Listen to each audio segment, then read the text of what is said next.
Hi, my name's Sean Smuts. I tattoo out of Good Things in Woodstock, Cape Town. Been tattooing for just on 5 years.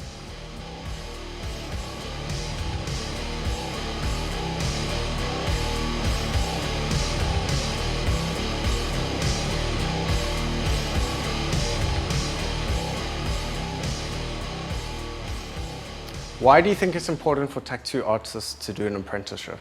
Oh, you absolutely have to. The reasons are tenfold. There's a couple of courses. I mean, there's a whole bunch of fly-by-night courses going around where people are going to scam you. They're going to take your hard-earned money and sort of market it that you can learn how to tattoo in 2 weeks, which is just physically impossible. It's a lot like chefing in the regards that everybody can cook, a lot of people can draw. So if you're going to want to do it professionally, you need to really go above and beyond.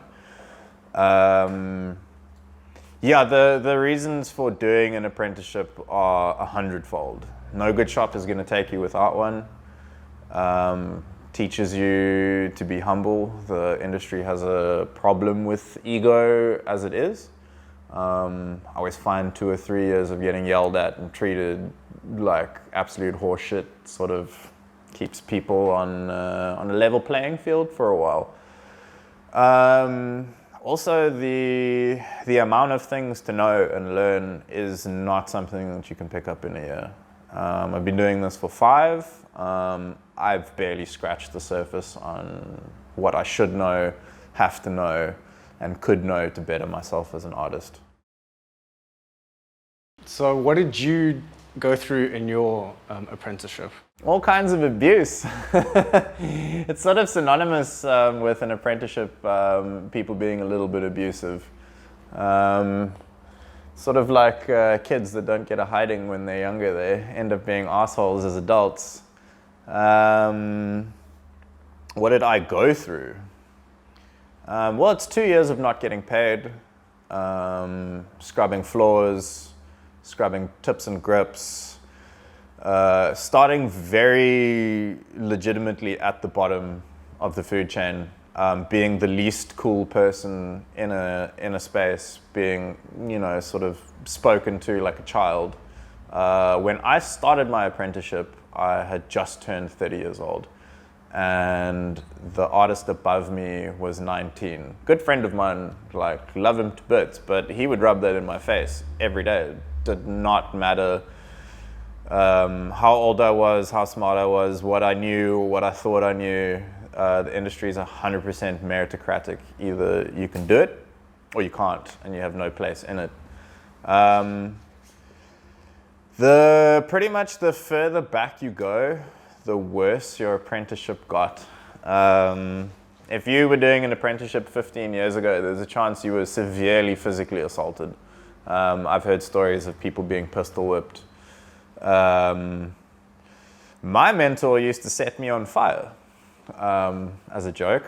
Not all the way on fire, but he would wait until I was starting a tattoo and then spritz a little bit of alcohol on the back of my neck and light it, or flick me with tongue depressors, or I think my name was almost semi-officially arsehole for about 4 years. I forgot that my name was Sean. Yeah, so there is a lot to go through for the first couple of years, but I think largely the reason for that is people want to see that you want it badly enough to sweep your ego under the table, take a little bit of shit, yes sir, no sir, yes ma'am, no ma'am, and not throw a giant temper tantrum. Glaring red flag is an apprentice that can't handle having a few names thrown their way or being sent to go fetch coffee. If you think you're too good for that now, you're basically going to be the biggest asshole on planet Earth when you start tattooing.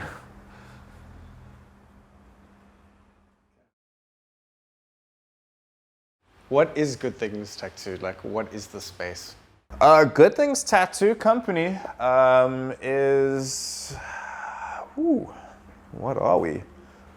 We're a very like-minded collective, I suppose, is the best way of describing us. We're a pretty solid team led by a pretty solid leader. The sort of artist hierarchy always has worked because Tamarkin Tattoo circles around anybody in the shop at any given day, regardless of what you're good at, she's better at it. So there's a very strong like leader figure, and everybody helps everybody out. We all specialize in something different. So if I want to get better at something, I can just lean on one of my colleagues. So pretty solid team, pretty good collective. We all sort of share the same philosophy about what tattooing should be, which is important. There's sort of nothing worse than being in a shop where you're at odds with the way people see the industry. Everybody is very like-minded. Customer comes first. Not even the customer's tattoo comes first. We all try and make the most sort of pleasant experience that we possibly can for that person and give them the best possible tattoo, even if it's not necessarily what they asked for on the day. Yeah, so other than that, we're just a cool place to come and hang out with. There's good coffee in the back.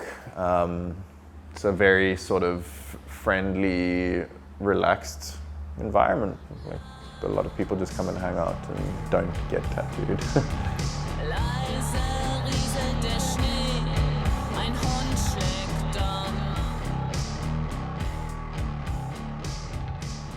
Why do you think people get tattooed? What is the philosophy? Yeah, again, myriad of reasons. A lot of people are trying to reconnect with something. A lot of people getting tribal tattooing, Nordic, Celtic, Maori, Polynesian. They're trying to connect with their past, basically. Some people are just trying to memorialize a loved one or a special event, like a road trip. Some people just want to get tattooed. Usually after tattoo number 10, you're just like, cool, do a giraffe on my neck, I don't care. Like, that's kind of where I'm at. People are getting tattooed for a million different reasons. The more popular it becomes, the more it becomes a vanity thing. There's a lot of people that are sort of boosting their self-esteem. They get one, they go home and like they instantly feel like a little bit more beautiful than when they came in the shop. That's my big one. Like I quite like that. If someone walks in here and I just do my due diligence and listen to what they want, I can send them out into the world prettier than when they walked in, according to them. Usually that kind of feeling of self-improvement takes about 6 months of gym and exercise, and like there's a very special moment where people like hang out in front of the mirror. There's a very genuine smile, like, which I think is quite cool. Yeah, people get tattooed for all kinds of reasons. It's the one thing that has like universally connected us since before we were even Homo sapiens. Like Neanderthal, before Neanderthal man even. Like there's strong working theories that Australopithecus marked itself. If you go all over the world, Inuits, Native Americans, people in India, the Middle East, Aboriginal Australians, the Vikings, everybody has a tattoo culture. It's a culture that connects us, I think. The resurgence now, yeah, I think it's got a little bit to do with vanity. I think the first time I got my first couple, like I kind of wanted to just have a bit of a flex, you know, like I think criminality and like in the 80s and 90s, if you know, like you were legitimately part of club scumbag, like if you had a like a nice big eagle and a dagger on you, you were in a biker gang, or like, you know, you were a sailor, or, you know, there was an element of danger to you. So I think what started happening is non-dangerous people started collecting tattoos to start looking a little bit more dangerous. And I think another thing that people are doing now is with, you know, face tattoos, for the SoundCloud mumble rappers, they're sort of an extreme of that trend. It used to be you could like 100% get a skull with a knife through it on your forearm, and people would cross the street to like get away from you because they thought like, oh, you know, it's a tough dude. Like now, in order to get that same effect, and even not so much anymore, you literally need to tattoo your entire face. What that used to mean, the only people getting their faces tattooed were doing life in prison, and they had no chance of getting out. So face tattoos used to mean that you were not only a criminal, like you were the worst of the worst, you were a murderer, you were never getting out, like you had no future. So a lot of the current trends still mimic that. So the end across their face, or life's, or like game over, or stuff like that. And in reality, the guys that are getting it now, they work very good jobs. Like they probably make you a really delicious balsamic pork belly with, you know, like a good raspberry jus on the side. So yeah, people are getting tattooed for a million different reasons now.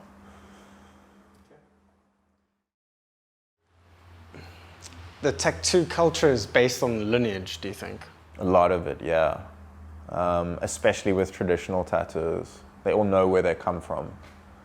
And there's very few things on planet Earth these days that have, you know, like, so my lineage, like, would start at Tamarthorn and even go back further to Sam Kluwer and where he learned from. So he learned from Old Man Adams, who's just like an absolute like legend. He's sadly no longer with us, but if you walk into my shop with like a Mr. Adams tattoo, I'm not reworking it. I'm not covering it up. Dave, our laser technician, will get angry with you if you want to get it lasered off. And I mean, tattoos after 50 years, they don't look great, but that is an absolute piece of history. Like, and it's semi-connected to where I'm at. So, I mean, Tamar also, you know, like her lineage stretches back. So she learned from Morag Pringle, if I'm not mistaken, who then learned from this person and that person. And yeah, it's important to be able to sort of trace your lineage back where you learned from. I would like my apprentice to one day be able to say, like, I learned from Sean Smuts, who learned from Tamar Thorne, who learned from this person, who learned from that person. You see it in a lot of sports and industries that are heavily respect-based. So if you ask any Brazilian jiu-jitsu practitioner who he learned from, he can bring out a chart and say, okay, well, I learned from Bob, who learned from John, who learned from Hickson Gracie, the guy, you know, who invented it himself, you know. So tattooing is, thankfully, yeah, it should stay like that. But as the industry gets a little bit more diluted, there are people who do fly-by-night apprenticeships for 6 months, decide, fuck it, they're done. And then they go and open their own shop. And so how has social media changed the tattooing industry? Wow. I would say social media is probably the biggest change to tattooing in general. It used to be like, if you wanted to learn something, you'd have to go and hang out in shops. Steal with your eyes was the term that I was always told. You'd have to subscribe and buy tattoo magazines to see what the overseas guys were doing. You know, like, I mean, like the old school, like the dudes who were getting like magazine spreads, like Guy Aitchison and stuff, like, they're still around because they're just absolutely going nowhere because they were from that magazine age. Now, I can very literally, if I want to improve my black and gray technique, I can go onto one of a dozen elite level, top tier sponsored artists that do seminars for free because they're trying to give back to the industry. So learning is so much easier. I have to give credit to people that have been tattooing longer than 10 years because they didn't have that. And tattooing is hard to learn as it is. So without the added resource of YouTube and Instagram, I don't know where I would be. Because a lot of the time I could correct mistakes that I was making just by, oh, that person isn't doing that. Also, revenue generation is like, I mean, word of mouth is still the best way to get clients. If you do nice tattoos, your friends will show them off at parties, at bars, around the swimming pool, and people will want to come and see. I still think that's the most important way to generate clientele. But I now have several free advertising platforms. I think I have 5,000 people on Facebook that can see my work, and Instagram I think just about as much, I think like 3,000. So that's just ridiculously nifty just to be able to advertise to like 8 or 10,000 people every time I do a tattoo, on the off chance that I do a wolf tattoo and you really want a wolf tattoo. You now have an added resource to pick your artist and your style and like, oh, that's cool. I didn't even know that I wanted that, but I want that, and I have to get that wolf now, which is cool. So yeah, I would say about 50% of my revenue comes from social media. Instagram's algorithms have started to suck, but what are you gonna do? It's a free platform. People still see my work. It's a good place to host an online portfolio. Generally, the done thing was to print out your 30 best photos into a hardcover book. I mean, Tamar's been tattooing for a while, so her hardcover book is in the front. And I just don't feel like I need one, because if you want to see my work, I can flick a business card at you and you can go check me out and decide, oh, okay, he knows what he's doing, or ooh, like that's some sketchy line work. I don't think I'm going to go to this guy. So good resource for me, even better resource for you. But yeah, all around win-win, I'd say. But it does add to the diluting of industry. It's the Oprah Winfrey show. You're a tattoo artist. You're a tattoo artist. Everybody's a tattoo artist now. So because of like how YouTube tutorials and stuff kind of giving people the false idea that they can just learn by themselves without someone standing behind them, screaming at them, threatening them with physical violence, it's just not true. You can't.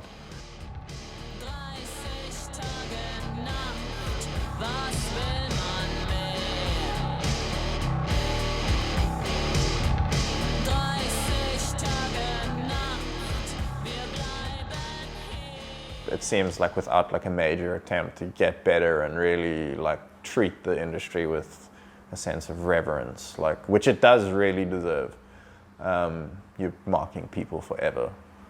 So you should take that seriously. What is your advice to people that want to become tattoo artists? Fucking don't. No, I'm kidding. You're gonna have to work harder than the person next to you. The chances of you getting mollycoddled are almost zero. And we get one heartfelt email a week usually from someone's mom, saying little Johnny wants to learn how to tattoo. Like, can I,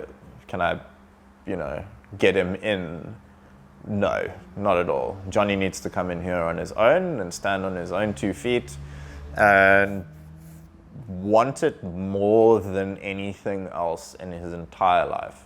The moment we can see you, like, you'd maybe rather do something else and you're not willing to suffer for it, no, not worth it.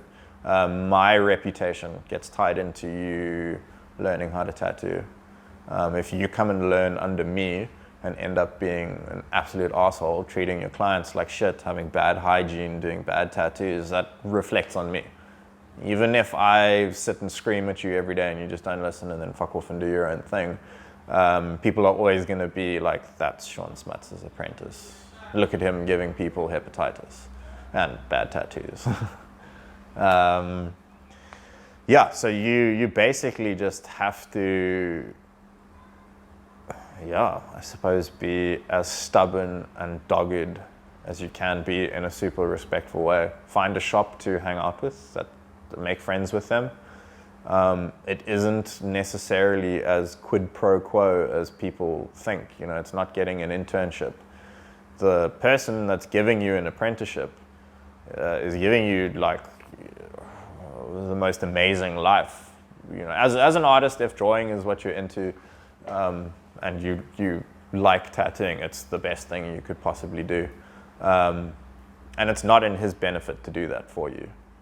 You're going to be like taking money out of his pocket, basically, and potentially like fucking up and ruining his reputation, because a lot of the time you're going to be learning in his shop, so people are going to say, oh, I got tattooed by Bob, the apprentice at Good Things, and he fucked me up. All anybody's going to hear from that is that the shop sucks. So yeah, I mean, there's horror stories still to this day.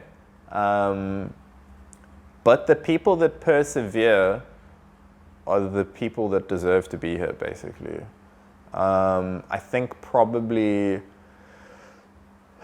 you can't even call her a junior artist anymore. She is senior in her own right.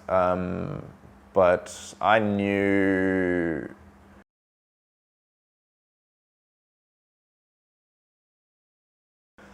she's incredible. And I knew her when she was still trying to get in the door. And she has a fine art degree. She draws better than I do, for a start. She's an incredible artist, really hard worker. As it turns out, she's absolutely meant to be a tattoo artist, because they fucked her around for a year. They told her, she came for an interview, they told her, draw every day for a year, come back in a year, see what we say. So she did. She drew every day for a year, hung out there with them every day. After a year, she came back. They told her no. And she didn't leave. She just hung out there. And this, again, like, the owner is just about the nicest dude on planet Earth. Like, he wasn't trying to be a prick. He genuinely wanted to see how bad this girl wanted to do this job. As it turns out, like, super badly. She's now tattooing circles around fucking everybody, even though she's only really been tattooing for about 2 years. Because she wanted to. No one was going to tell her that she couldn't. Like, she was going to do it one way or another. That's sort of the attitude that you have to have. You might get lucky like me, and make like a bitchy Facebook status about how you hate your office job, and someone might take pity on you. But I doubt it. You're going to have to pitch up with your hat in your hand, and then work your fucking ass off for 3 years for very little compensation, a whole lot of physical and spiritual and emotional abuse. But once you get through it, it's the best thing you could have ever done. I'm so glad I didn't give up. Because there's moments, I can't do this anymore. I can't be spoken to like this every day. You can. You just don't think you can.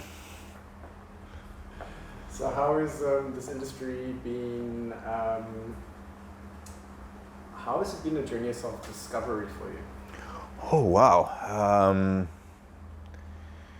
In so many different ways. It's the Navy SEALs have a 30% rule. When your body says, I'm done, that means you're at 30%. That's one of them. Like, you will work harder than you've ever worked in your whole life. It will change your attitude on hard work, I suppose. I never used to be a workaholic. I now don't have like a working social life, because I'm going to leave here and go home and draw for Tuesday. Or not even for Tuesday, just because I kind of want to. So it completely flips your work ethic completely around. If you're working in an office job and you like lazily type, you're trying to get like as little done as physically possible in between, YouTubing. That was the first thing that went. I think genuinely liking what you do helps. You meet every kind of person under the sun. You meet the best people, the worst people, and you meet them as a statistic, basically. So you get to say like,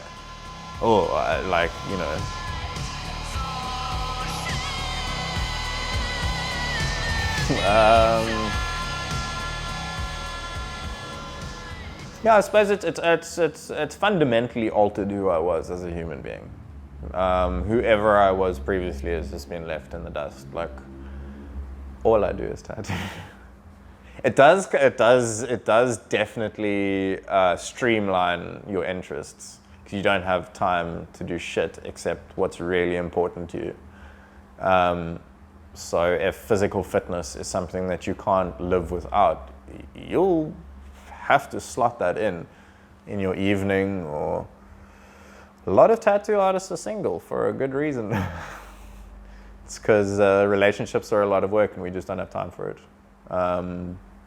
Like I said, I'll leave here and draw for several hours at home. If it's your birthday, I can't make it.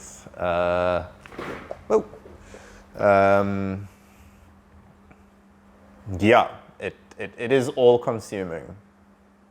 So what do you think is a life fully realized for a tattoo artist? Say again? A life fully realized for a tattoo artist. Wow. I don't think it ever really is, hey? You from the womb to the tomb, playboy, it is I'll tattoo until the screws come loose, I think. Each tattoo is more important than the next, or as important. It's a weird sort of what is a life fully realized for a tattoo? Just getting to tattoo, like you get to draw on people, like it's literally the coolest job you could have. I can't play any musical instruments, so this is about as close to the rock star lifestyle as I can get. So how did you get into tattooing? How did I get into tattooing? Yeah. Great stroke of luck, really. I did a fine art degree and never used it. We went to the same art college doing the same fine art degree, actually, if I think back to that. So I could always draw. It was my one marketable skill that I could do better than everybody else, or not even, just sort of an above average. But I left it alone for years. And like I was saying about people trying to get an apprenticeship, I wasn't even trying. I had just gone to two shops, Tamar's previous shop and Tattoo Lounge in Fishhook. They were the people, Caroline and Sam were the people who took me on first, who gave me my shot in the door, for which I will be eternally grateful.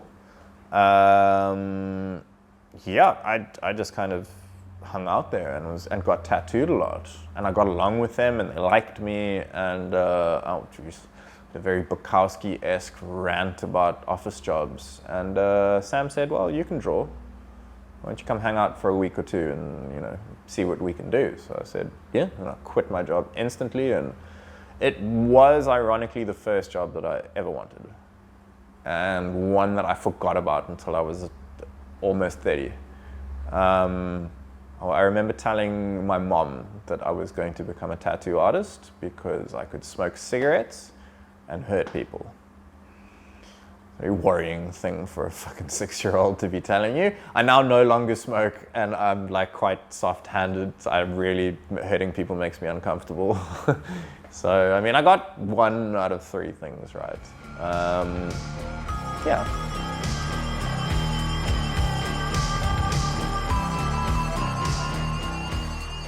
Of course, I have like all sorts of specific theories about all sorts of specific things. Like, I'm loyal to the coil. I don't use rotaries. Like, I just do black and gray. Like, like very little, what heals better, what doesn't. But basically, tattoos are cool. Do you have any more rhyming things? No, not at all. Tattoos are fun. If you're watching me right now, you should come through and come get one. If you don't want to come through to Good Things in Salt River, there's a million cool shops in Cape Town. We are the mecca for tattooing in, I want to say the Southern Hemisphere, but that's not super accurate based on Brazil and Australia. Cape Town is incredible. There's some great shops in Joburg, the Black Lodge, Fallen Heroes, Rumble and Hum. There's a few really good studios. I've obviously forgotten a couple, but Cape Town is the place to be if you want to get tattooed at a reasonable price by friendly people. Yeah, we've got a lot of people coming from overseas just to get tattooed in Cape Town. Tattoo tourism is starting to become a thing. If you're looking at getting a sleeve or a back piece or like a full torso somewhere, England, America, Germany, while they have incredible artists there, you're gonna pay. Especially like if you're anywhere in the EU or America, it's going to cost you. So now that our quality of work has kind of caught up, and we charge maybe a quarter as much, like come have a cool holiday, surf for a little bit, see some penguins, run away from a lion or two, and then get a tattoo.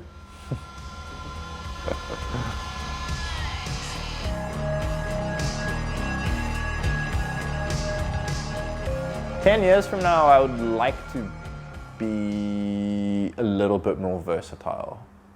I can do maybe 5 or 6 styles to the point where I'm very happy with them. If you walk in the door and you ask me for certain subject material or certain styles, I instantly go, yeah, I didn't have to think about it.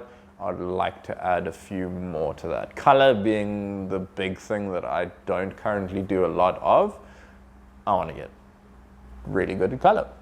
Yeah, I would like to get to the point where if you come in with an idea, I should be able to kind of pull it out like what it should be, not what currently where I'm at is what I'm gonna make it.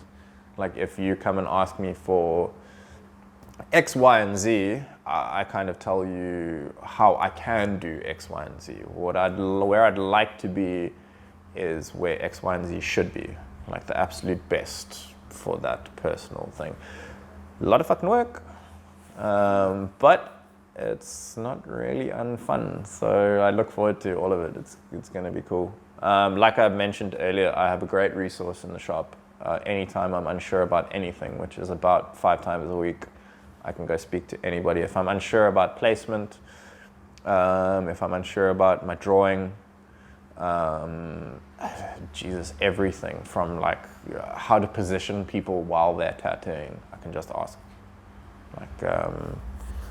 Tamar is an invaluable resource of information. Because you can be tattooing for 5 years, you can be tattooing for 20 years, and someone will walk in and ask for something that you've never done. And knowledge goes a long way, and you can try and wing it. But if you don't know that, to do a butt tattoo, you need someone wedged over, basically like in the fetal position, hugging their knees in order to get that skin. But if you don't know that, like, you won't do it. But Tamar told me. If you are looking to get cool work done, come down to Good Things, 304 Albert Road in Woodstock, Cape Town, South Africa. Even if you're flying from Norm, Alaska, it's worth it financially, it's worth it artistically. We're a nice bunch of people, we're fun to hang out with. Yeah, it's been a pleasure chatting. I hope if you are looking to get an apprenticeship, this was vaguely informative and didn't kind of kill your boner entirely. It is worth it if you work it. Nice.